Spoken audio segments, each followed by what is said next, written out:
خویندنو دویمه خبرې ته اوس راشه. تاسو ته پته ولګېده چې زموږ علما د دې دین دپاره څونه قربانۍ ورکړې، دا موږ ته راورسېد.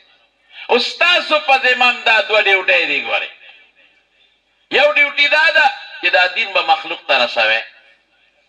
تاسو ته خپل استادانو خپل پټکي په سر کړل، کوز کړل، تاسو ته په سر کړل. مولانا عبدالحق صاحب رحمت الله علیه شیخ الحدیث او استاد المحدثین او زمونږ استاد او زما خصوصي نسبت و هغه سره درته زه حقیقت ویم. ما به ورله په خپو چاپي کوله، په وجود به مې ورته چاپي کوله. مازدیګر به ورسره تلو دوی جومات کې، هلته به مو ورسره ناسته کوله. او هغه وخت کې دستاربندۍ دا پروګرام په دارالعلوم حقانیه کې نو. نو موږ چې کله فارغ شو نو ما خپل پټکي یوړه، ډېرو طالبانو به وړه مازدیګر. نو هغه جومات کې موږ ته هغه پټکي ته هغه پټکي چې موږ ته مولانا عبدالحق صاحب رحمت الله علیه په سر کړی په خپل جومات کې، نو موږ هغه طالبانو ته ورکوو. ستاسو استادانو ته چې کوم پټکي خپلو مشایخو په سر کړي دي، دا سپین پټکي د کپړې تخه نه ده، دا د علم بار دی صاحب. دا تاسو ته په سر شو، دا به سمت ته رسوئ انشاءالله. او که څوک د عقیدې عمل اخلاقو نبویو په مخالفت کې ډاکه غورځوي په دین، د هغې دفاع به هم کوئ، خو دفاع په شایسته طریقه، دفاع د اصولو لاندې، د قانون لاندې، په ژبه او په تقریر او په تحریر باندې، په جګړه نه. ادعو الى سبیل ربک بالحکمة والموعظة الحسنة. بس خلکو ته دین بیان کوه.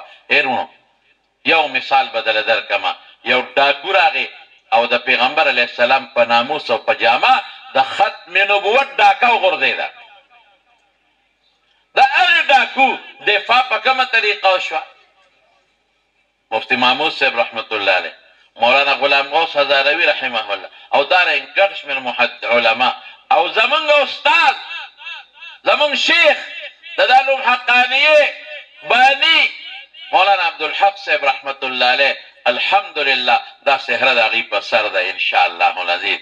په پارلیمنت کې مقابله وکړه میرزا ناصر وغیره سره، او په آیین او د دستور په لاندې د هغې ډاکو دفاع شوه، او قادیانې په آیین او په دستور کې غیر مسلم قرار شو چې دا مسلمان نه دا کافر دی. په داسې طریقه امت ته خپل عقیده رسول. جګړې به نه کوې وروڼو، بچې جنګ جګړې به نه کوې، د ملک د قانون خلاف ورزي به نه کوې، او په صحیح طریقه امت ته دین ورسوې. نن سبا خو چې دلته نه فارغ شي او منبر ته وخیږي، بس په دې زړو مولیانو به ردونه شروع کړي، دا مشرک دی او دا بدعتي دی او دا کافر دی او دا پلانکی دی او ډنګری دی، او ما خو د توتانو پاڼې نه دي ویلې. کښېنه په قلار. دا مشران علما دا د علم غرونه دي الحمدلله. دوی دا علم په صحیح طریقه د هغو خلکو نه حاصل کړی دی چې هغه د وخت اکابرو. او ته خو مړه په ارامي چرګوټې یې، څه شی یې؟ په ارامي چرګوټې یې.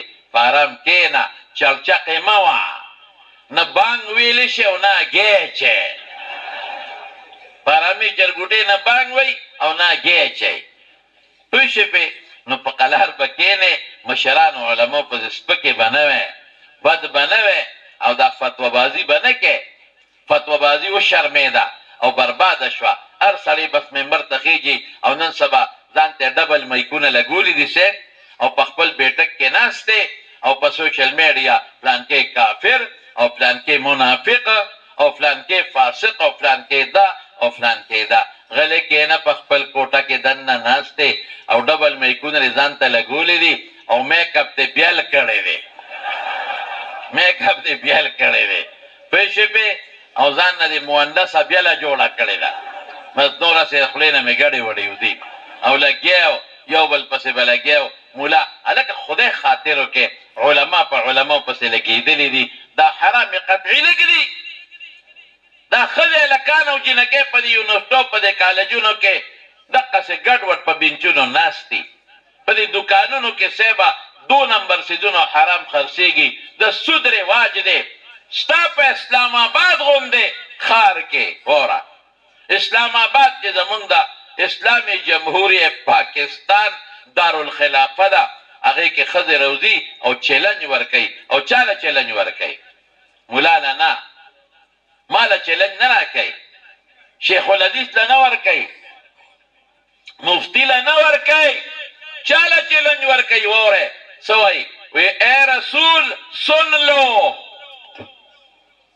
وګوره پنځه شته که نه اے رسول سن لو پردہ ظلم ہے اے رسول سن لو پردہ ظلم ہے اللہ اکبر دې خلکو باندې ردو کا د دې خلکو دا باطل عقیده خلکو ته مخکې کا د خدای خاطر وکې علماو پسې علما د بل بس د یو ملا به یو تحقیقي د بل ملا به بل تحقیقي په قلار کښېنئ دا مه کوئ دا کارونه دفاع وکړئ د دین په شایسته طریقه او دین خلکو ته ورسوئ دا د دین رسول دی لکه مولانا ارشد علي قریشي صاحب چې نن الحمدلله 300 پورې علما څه د وړې او څه د لوی درې او څه تخصص دا تیار کړه الحمدلله بس دا علماو دقه خدمت دی زموږ د علوم حقانیې د 1400 نه زیات علما الحمدلله تیار کړل موږ په دارالعلوم نعمانیه منځو کې د 1000 نه زیات علما پرون فارغ کړل الحمدلله دارنګې د ملک په ګوټ کې علما لګیا دي او دا خدمت کوي او په دین چې چا حمله کړې ده الحمدلله تقریرا او تحریرا هغه لګیا دي او دا غیرت کوي شایسته طریقې سره په غلطه طریقه نه امت کې اختلاف او افتراق به نه پیدا کوي او د خپلو پټکو د علماو لاج به ساتئ دا څو خبرې ستاسو خدمت کې عرض کړلې رب العالمین دی مونږ تاسو له خیر او برکت راکړي دې مدرسې له الله مزید ترقي ورکړي او د مولانا ارشد علي قریشي صاحب او د هغه د جمله مدرسینو او محدثینو په دې اعمالو سعی جهودو کې الله برکت واچوي او زموږ ډېر ګران قدر محترم رور جناب مولانا عبدالرحیم فضلي صاحب بیمار دی دته دعا کوي چې الله روغ صحت عافیت ورکړي واخر دعوانا ان الحمد لله رب العالمین لیکن